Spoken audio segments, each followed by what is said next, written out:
নমস্কার, আমি doctor Gautam Mukhopadhyay, cancer surgeon. Cancer এমনই একটা বিষয় যেটা কিন্তু সবার মনে একটা ভয় আছে, এবং ক্যান্সার হলে লোকে কিন্তু খুবই চিন্তিত হয়ে পড়েন। শুধু সে কেন, যারা বাড়ির লোক বা পাড়ার লোক তারাও কিন্তু চিন্তায় পড়ে যান। কিন্তু যেটা মনে রাখা দরকার যে ক্যান্সার যে হয়েছে তার কিন্তু অনেক কারণ হতে পারে। কিছু ক্ষেত্রে কারণ জানা যায় না।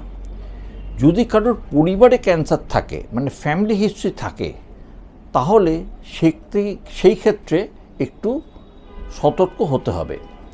এছাড়াও অনেক লাইফস্টাইল ফ্যাক্টর আছে, যেমন ধরুন যারা তামাক সেবন করেন, টোব্যাকো ইউজ করেন, বা অ্যালকোহল রেগুলারলি নেন, বা যাদের ওজন ঠিক থাকে না, ওজন যদি খুব কমে যায় তাহলে সেক্ষেত্রে ক্যান্সার হতে পারে। কিন্তু ওজন যদি বেড়ে যায় বা ওবেসিটি, এটাও কিন্তু একটা খুব বড় ফ্যাক্টর। কিছু ক্যান্সার কিন্তু ওবেসিটির সঙ্গে সম্পর্ক আছে। মেয়েদের ব্রেস্ট ক্যান্সার এবং ইউট্রাইন ক্যান্সার কিন্তু কিছুটা ওবেসিটির সঙ্গে রিলেটেড। ছেলেদের মধ্যে খাদ্যনালীর cancer, colon cancer, liver cancer, এটাও কিন্তু অনেকটা ওবেসিটির সঙ্গে রিলেটেড।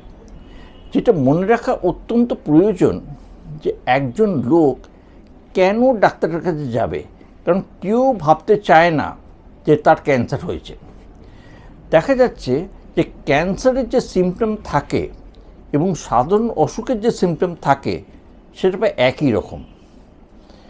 যদি মুখে কোনো ঘা হয় যেটা সারছে না দীর্ঘদিন ধরে, বা দাঁত মাজলে রক্ত পড়ছে, বা মুখে থেকে বাজে গন্ধ বেরোচ্ছে, বা গলায় কোনো পেনলেস লাম্প হয়েছে, বা শরীরের অন্য কোনো জায়গায় কোনো পেনলেস লাম্প হয়েছে, গলার আওয়াজ বদলে গেছে যেটা সারছে না, বা গিলতে অসুবিধে হচ্ছে, খাদ্যনালীর ক্যান্সার হয় অনেক সময়। এছাড়া দীর্ঘদিন বদহজম হচ্ছে, ওষুধ খেয়ে কাজ করছে কিন্তু বদহজম মাঝে মধ্যেই হচ্ছে, এক্ষেত্রে কিন্তু অনেক সময় গলব্লাডার বা লিভার ক্যান্সার হতে পারে, প্যানক্রিয়াটিক ক্যান্সার হতে পারে।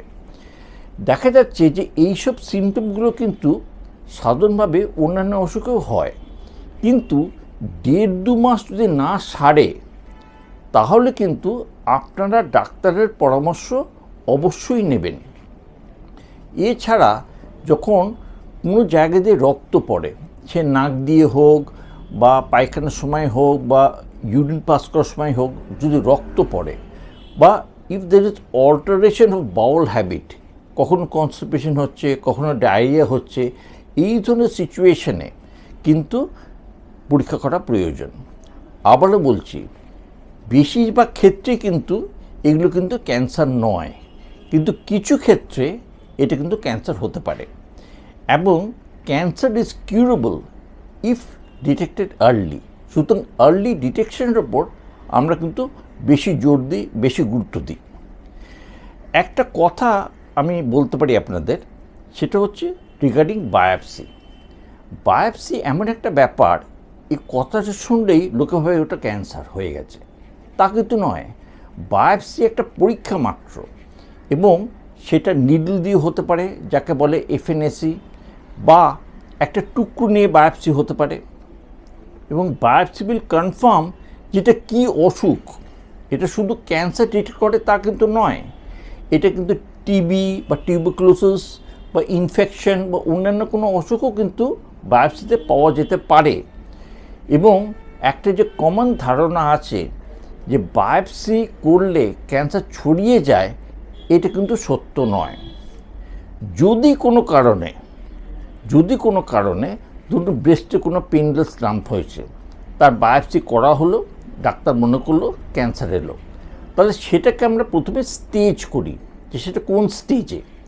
স্টেজ করতে গেলে কিন্তু আমাদের দেখতে হয় এবং কিছু পরীক্ষা করতে হয়, যেমন সিটি স্ক্যান, কিছু ক্ষেত্রে ম্যামোগ্রাফি, কিছু ক্ষেত্রে এমআরআই, বা কিছু ক্ষেত্রে এখন করা হয় PET scan, whole body PET scan.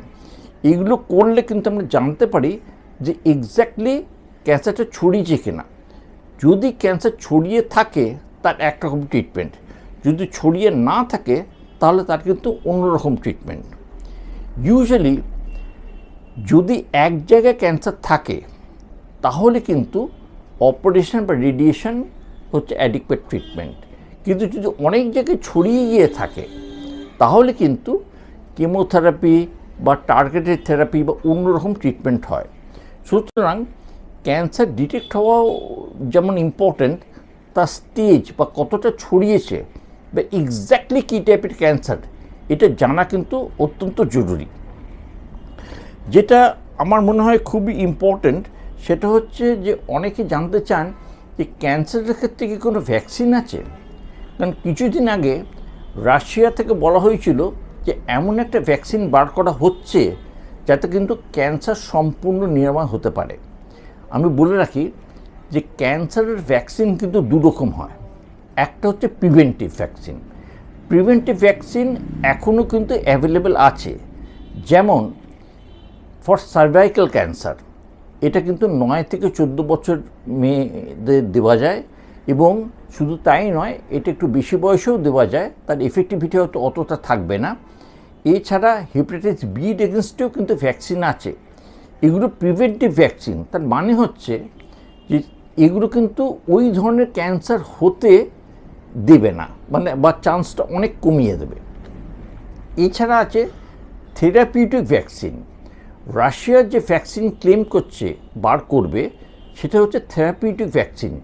সেটা হচ্ছে কারোর ক্যান্সার হয়ে গেছে, তার ট্রিটমেন্টের জন্যে ওই ধরনের ভ্যাকসিন ইউজ করা হয়। সেইখান থেকে সেল নিয়ে তার পরীক্ষা করে, তার ইমিউনোলজি করে, বিভিন্ন টেস্ট করে তার জন্যে একদম পার্সোনালাইজড ভ্যাকসিন তৈরি করে দেওয়া হয় যাতে সেটা সম্পূর্ণ নিরাময় হতে পারে। আমাদের কাছে একটা খুব ইম্পর্ট্যান্ট সাবজেক্ট আছে যেটাকে বলা হয় প্রিভেন্টিভ অঙ্কোলজি। তার মানে কি? প্রিভেন্টিভ অঙ্কোলজি মানে এই নয় যে যার ক্যান্সার হয়েছে, এটা তার জন্যে যার ক্যান্সার হয়নি, যেমন সাধারণ মানুষ আপনার বা আমার মতো। এই ক্ষেত্রে কিন্তু প্রতি বছর আমরা কিছু পরীক্ষা করি। ছেলেদের কিছু পরীক্ষা আছে, মেয়েদের কিছু পরীক্ষা আছে, আর কিছু কমন পরীক্ষা আছে। যেমন মেয়েদের মধ্যে আমরা ম্যামোগ্রাফি করি বা সার্ভাইকাল প্যাপ স্মিয়ার করি, ছেলেদের জন্য আমরা পিএসএ করি বা অন্যান্য কিছু পরীক্ষা করি। তো একটা ইউজুয়ালি একটা ক্যান্সার প্রিভেন্টিভ অঙ্কোলজি ডিপার্টমেন্টে পরীক্ষা করা কিন্তু প্রয়োজন। এবং এটা তো আমি আবারও বলছি যে আপনার বাড়িতে যদি খোঁজ নেন তাহলে কিন্তু হয়তো কারোর ক্যান্সার হয়ে থাকতে পারে, it's very likely, it's not unlikely. বা তামাক সেবন বা অ্যালকোহল ইউজ এগুলো কিন্তু আনকমন নয়। এছাড়া আপনার যদি ওজন খুব বেশি থাকে এটাও কিন্তু পরীক্ষা করা দরকার। সুতরাং দেখা যাচ্ছে যে যদিও একটা লোকের ক্যান্সার হয়নি, তার কিন্তু অনেকগুলো রিস্ক ফ্যাক্টর আছে, এবং এই রিস্ক ফ্যাক্টরগুলো কিন্তু খুবই ইম্পর্ট্যান্ট। এবং কেউ ভাবতে চায় না যে আমার রিস্ক ফ্যাক্টর আছে বা বাড়িতে ক্যান্সার আছে, আমার ক্যান্সার হতে পারে, কিন্তু এটা পরীক্ষা করা দরকার। আরেকটা কথা বলি, প্রতি বছর 4th of February হচ্ছে ওয়ার্ল্ড ক্যান্সার ডে। এবারের যে থিম আছে সে থিম হচ্ছে ইউনাইটেড বাই ইউনিক।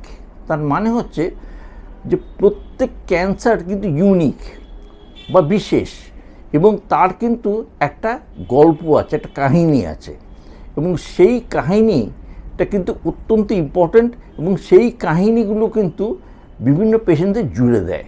সুতরাং আমরা এই ওয়ার্ল্ড ক্যান্সার ডেতে 4th of February আমরা কিন্তু ক্যান্সার অ্যাওয়ারনেস করি, সবাইকে জানাই, এবং এই যে ইউনাইটেড বাই ইউনিক, সব ক্যান্সার পেশেন্ট যেন একত্রিত হয় এবং সবাইকে সাহায্য করে।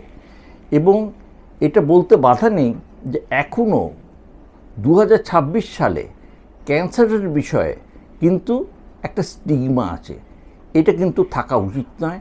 এবং ক্যান্সার পেশেন্টদের অনেক ক্ষেত্রেই সম্পূর্ণ নিরাময় হয়ে যায়, এবং সম্পূর্ণ নিরাময় হওয়ার পর তারা কিন্তু নিজের লাইফে ফিরে যেতে পারেন।